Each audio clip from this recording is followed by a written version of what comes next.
Hello, I'm Robert Nunez, founder of the co-host expert company, livingquarters.net, and on the board of directors at Hate Comfort for Miami. The book Direct Playbook is something that I'm really excited about contributing a chapter to regarding corporate travel. I started my experience and journey in corporate travel in 1997 as we started a company which was directly related and service only entertainment, sports, fashion, music, and corporate business travel.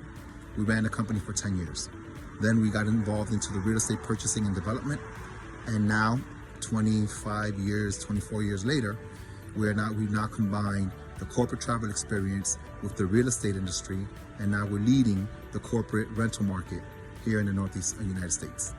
Today, I'm very excited to share with you that we closed a corporate booking today alone for 2,700 nights, and we've already received a big portion of the reservation payment. That's 30 apartments for a long stretch with a company that we worked on. It took us 3.5 days to do that. Do you want to know what it took to close that deal? I'll be happy to share that with you.